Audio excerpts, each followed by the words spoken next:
মসজিদে আকসা বাইতুল মুকাদ্দাসের মধ্যে প্রবেশ করলেন। পুরা মসজিদ ভর্তি মানুষ, মানে মানুষ দাঁড়ানোর আর কোনো জায়গা নাই, শুধুমাত্র ইমামের জায়গাটা খালি আছে। আল্লাহর নবীর কানের গোড়ায় গিয়ে বিশ্ব নবী জনাব মুহাম্মদুর রাসূলুল্লাহ সাল্লাল্লাহু আলাইহি সাল্লামকে জিবরাইল ফেরেশতা বললেন, ইয়া রাসূলুল্লাহ, ইয়া হাবিবাল্লাহ, আজকে সমস্ত নবী পয়গম্বর সবাই আপনার পিছনে দাঁড়ায় গেছে, নামাজ শুরু হবে, ইমামতি শুধুমাত্র কেবলমাত্র একমাত্র আপনি ইমামতি করবেন। বলেন না সুবহানাল্লাহ। ইমামুল মুরসালিন বলা হয়, সমস্ত নবীদেরও ইমাম। সুবহানাল্লাহ। আল্লাহর হাবিব জনাব মুহাম্মদুর রাসূলুল্লাহ সাল্লাল্লাহু আলাইহি সাল্লাম 2 রাকাত নামাজ পড়াইলেন।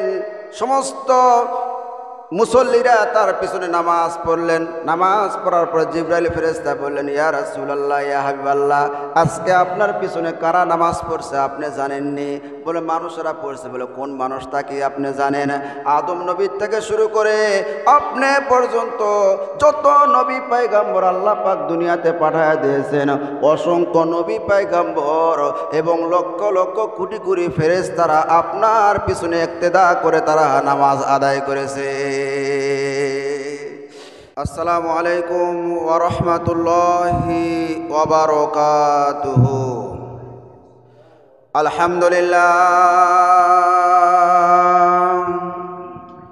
আলহামদুলিল্লাহ নাহমাদুহু ওয়া নাস্তাঈনুহু ওয়া নাস্তাগফিরুহু ونعوذ بالله من شرور أنفسنا ومن سيئات أعمالنا. من يهده الله فلا مضل له ومن يضلله فلا هادي له. ونشهد أن لا إله إلا الله وحده لا شريك له.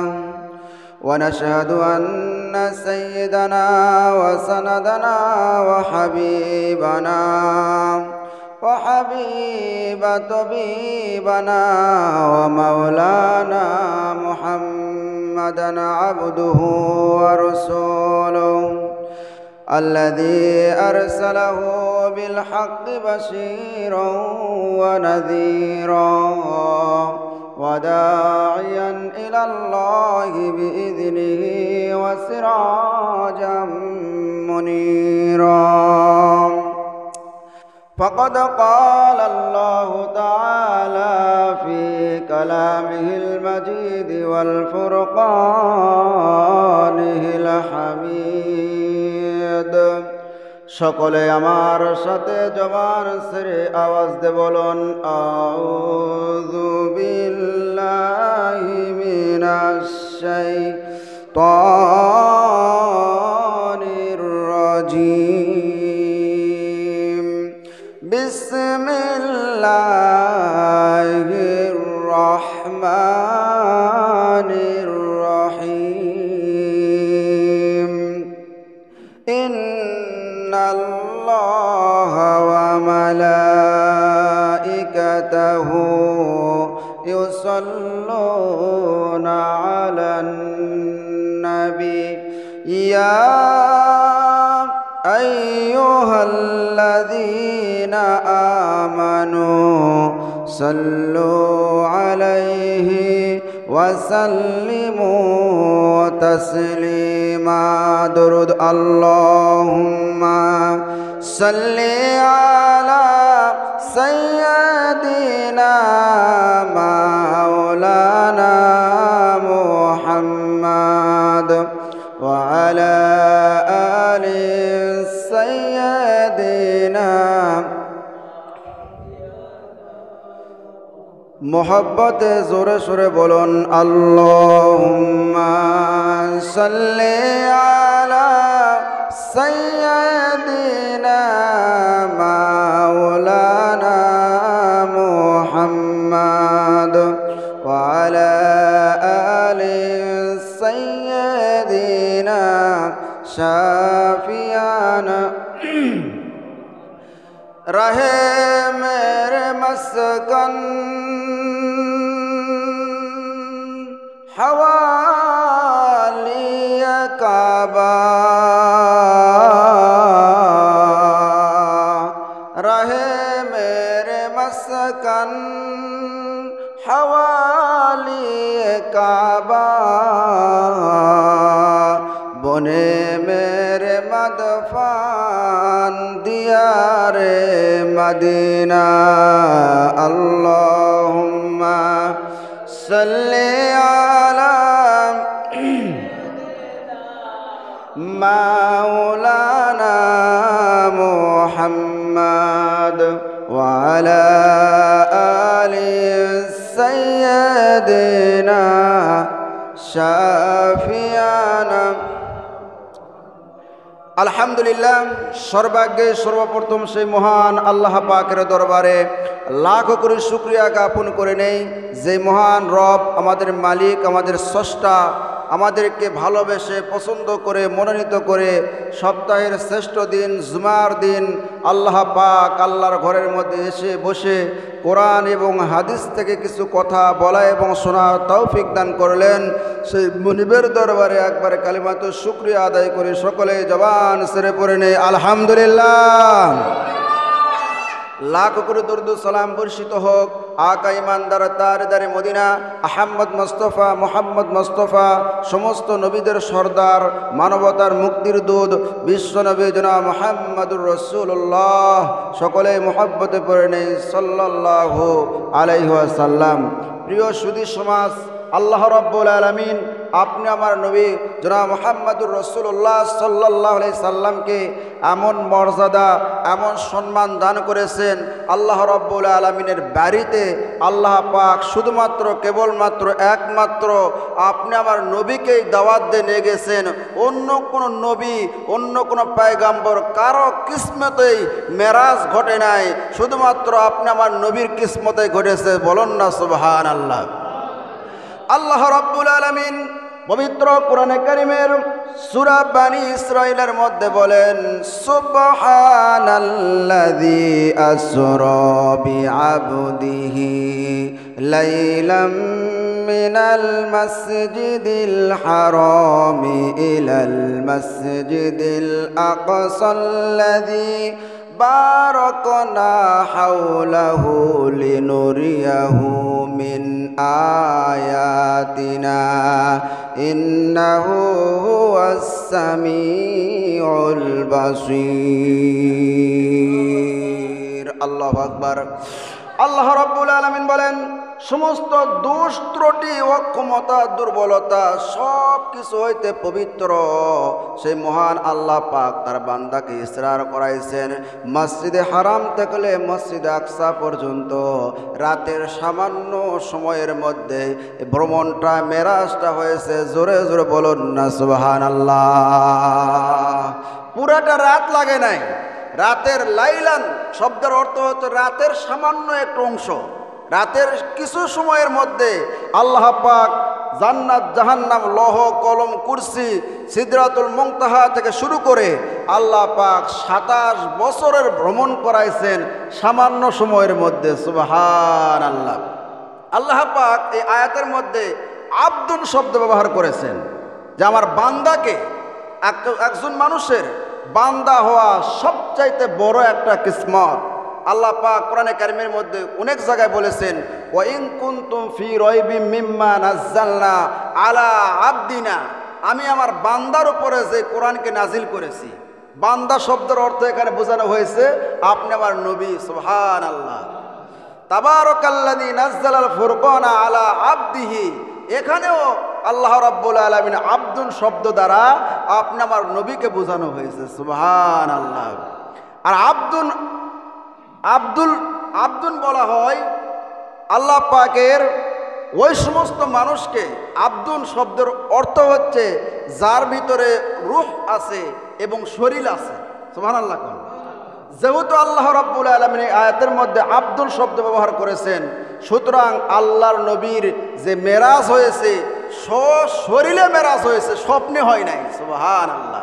সশরীরে তার দেহ এবং আত্মাকে সাথে করে নিয়ে সশরীরে আল্লাহ পাকের বাড়িতে গিয়েছেন। অনেকেই বলেছেন স্বপ্নে হয়েছে, না স্বপ্নে না, এরা বাস্তব নবীকে সশরীরে আল্লাহর বাড়িতে দাওয়াত দিয়ে নিয়ে গেছেন। গত জুমা আমাদের আলোচনা হয়েছে আল্লাহর হাবিব জনাব মুহাম্মদুর রাসূলুল্লাহ সাল্লাল্লাহু আলাইহি সাল্লাম মসজিদে হারাম থেকে নিয়ে মসজিদে আকসা পৌঁছে গেলেন। মসজিদে আকসায় আসার পরে বুরাক থেকে রাসূল পাক সাল্লাল্লাহু আলাইহি সাল্লামকে হযরতে জিবরাইল নামতে বললেন, ইয়া রাসূলুল্লাহ আপনি বুরাক থেকে নামেন। বুরাক থেকে নামার পরে আল্লাহর হাবিবকে বললেন যে আপনি এই বুরাকটাকে বাঁধেন। নবী বললেন বুরাক কি চলে যাবে নাকি, বুরাককে বাঁধার দরকার কি? তখন রাসূল পাক সাল্লাল্লাহু আলাইহি সাল্লাম এক জায়গায় একটা ইটের মতো দেখা যায়, হাত দেওয়ার পর দেখলেন সেখানে একটা ছিদ্র করা আছে। আল্লাহর হাবিব মুহাম্মদুর রাসূলুল্লাহ সাল্লাল্লাহু আলাইহি সাল্লাম জিবরাইলকে বললেন, ভাই জিবরাইল এই জায়গায় ছিদ্র হওয়া থাকার কারণ কি? আল্লাহর নবীকে জিবরাইল ফেরেশতা বললেন, ইয়া রাসূলুল্লাহ ইয়া হাবিবাল্লাহ এই জায়গায় ছিদ্র থাকার কারণ হচ্ছে আল্লাহ পাক অসংখ্য নবীকে এরকম বুরাকে চড়াইছেন, শুধুমাত্র আপনি যে প্রথম বুরাকে চড়েছেন তা নয়, হযরত ইব্রাহিম আলাইহিস সালাতু ওয়াস সালাম বুরাক চালাইছেন। তাদের বাহনটা নিয়ে আসে এখানে তারা বেঁধে রাখতেন। সমস্ত নবীদের একটা সুন্নত পালন করার জন্য আপনি আপনার বুরাকটাকে এখানে বেঁধে রাখেন, বলেন না সুবহানাল্লাহ। আল্লাহর হাবিব জনাব মুহাম্মদুর রাসূলুল্লাহ সাল্লাল্লাহু আলাইহি সাল্লাম বুরাককে বাঁধার পরে মসজিদে আকসা বাইতুল মুকাদ্দাসের মধ্যে প্রবেশ করলেন। পুরা মসজিদ ভর্তি মানুষ, মানে মানুষ দাঁড়ানোর আর কোনো জায়গা নাই, শুধুমাত্র ইমামের জায়গাটা খালি আছে।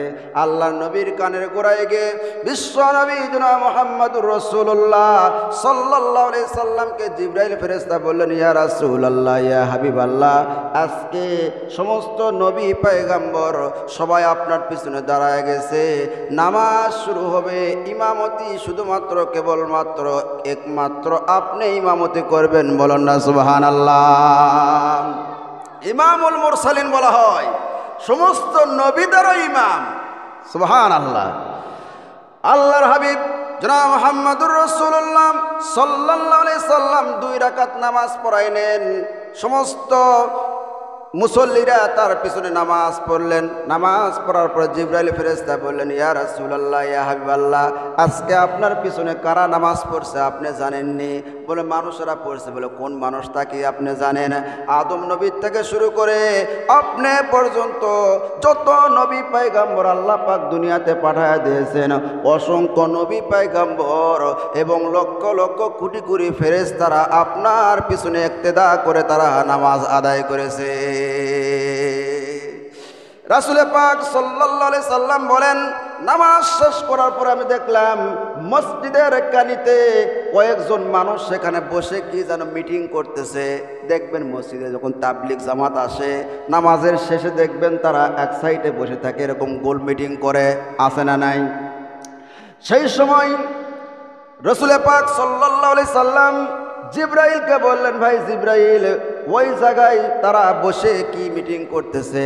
বলে, ইয়া রাসূলুল্লাহ ইয়া হাবিবাল্লাহ ওখানে আদম আলাইহিস সালাতু ওয়াস সালাম এবং ইব্রাহিম খলিলুল্লাহর তাদের পরিবেশনায় আপনাকে সম্বর্ধনা জানানো হবে, আপনাকে ওয়েলকাম স্বাগতম জানানোর জন্য তারা সেখানে মিটিং করতেছে, আপনাকেও সেখানে যোগ দিতে হবে।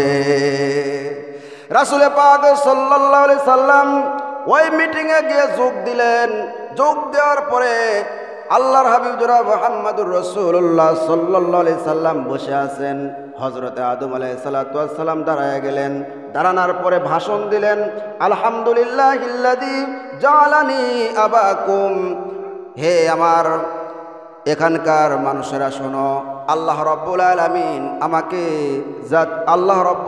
আমাকে আদি পিতা বানাইছেন এবং আমি সৌভাগ্য যে আমার ঔরসের মধ্যে মুহাম্মদুর রাসূলুল্লাহ সাল্লাল্লাহু আলাইহি সাল্লামের মতো একজন নবী আল্লাহ পাক দুনিয়াতে পাঠাইছেন আমার সন্তানদের মধ্যে, বলুন না সুবহানাল্লাহ।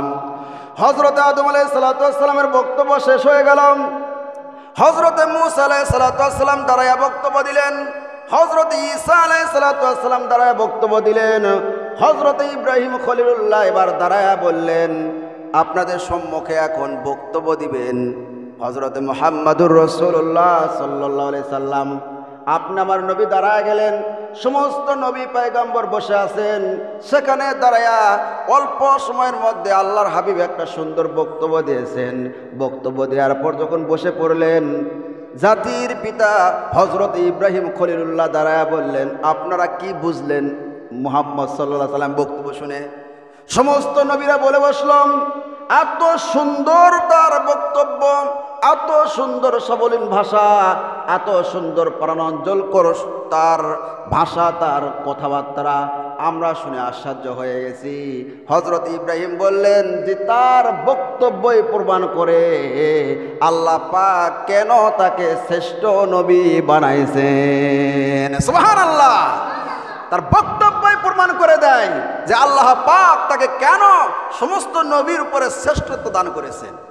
আল্লাহর হাবিব জনাব মুহাম্মদুর রাসূলুল্লাহ সাল্লাল্লাহু আলাইহি সাল্লাম বলেন, বক্তব্যের পালা যখন শেষ হয়ে গেল, জিবরাইল ফেরেশতা আমাকে সঙ্গে করে নিয়ে বাইরে আসলেন। বুরাক দাঁড়িয়ে আছে। আল্লাহর নবী শুধুমাত্র কিন্তু বুরাকে চড়ে মেরাজ করছে তা নয়, 5টা জিনিসের উপর সওয়ার হয়ে গেছেন। একটা হচ্ছে বুরাক, আর একটা হচ্ছে জিনা, আর একটা হচ্ছে আজনিহাতুল মালাইকা ফেরেশতাদের ডানা, আর একটা হলো জিবরাইলের ডানা, আর একটা হলো রফরফ নামক বাহন। এই 5টা জিনিসের উপর সওয়ার হয়ে আল্লাহর হাবিব আল্লাহর বাড়িতে গিয়েছেন। বলেন না সুবহানাল্লাহ। বুরাকের উপর উঠেছেন, জিনা চলে আসলো। জিনা বলা হয় সিঁড়ি। কি বাবা? চলন্ত সিঁড়ি। এই সিঁড়ি থেকে সিঁড়ি আবার চলে কেমনে? এটাকে বিজ্ঞানীরা রিসার্চ করার পরে চলন্ত সিঁড়ি বাহির করেছে। বলেন না সুবহানাল্লাহ। আমার ভাইয়েরা, জিনা চলে আসলাম। আল্লাহর নবী ওই বুরাক সুদ্দাই জিনার উপরে উঠলেন। ওই সিঁড়িটা চলন্ত সিঁড়ি, চলতেছে। দেখবেন আপনার 10তলা বিল্ডিং এর উপরে অসুস্থ একটা রোগীকে নিয়ে চলছে হুইল চেয়ারে। জিজ্ঞাসা করে, যদি ভাই আপনি আপনার বাবাকে কেমনে তুললেন? বলে লিফটে করে তুলছি। কাজে করে তুলছে? কথা সত্য, লিফটেই তুলছে, কিন্তু হুইল চেয়ার সুদ্ধা লিফটের উপর উঠছিল, ওই লিফটের উপর থেকে পৌঁছায় দিয়েছে। সুবহানাল্লাহ। জিনা চলছে সিঁড়ি, ওই সিঁড়ির উপরে বুরাক সুদ্ধা আল্লাহর নবী উঠেছেন। বলুন না সুবহানাল্লাহ। চলতে আল্লাহর হাবিব জনাব মুহাম্মদুর রাসূলুল্লাহ সাল্লাল্লাহু আলাইহি সাল্লাম বলেন, প্রথম আসমানে যাওয়ার পরে প্রথম আসমানের ফেরেশতা লিডার হচ্ছে ইসমাইল নামক একজন ফেরেশতা। ইসমাইল ফেরেশতাকে হযরতে জিবরাইল বললেন, ভাই ইসমাইল দরজা খুলে দাও। এখন প্রশ্ন আসতে পারে, ফেরেশতাদের লিডার সবচাইতে বড় ফেরেশতা হযরতে জিবরাইল, তার আবার অনুমতির প্রয়োজন কি? এখান থেকে শিক্ষা হলো, কারো বাড়িতে যাইতে হলে আগে অনুমতি নিয়ে ভিতরে প্রবেশ করা লাগবে।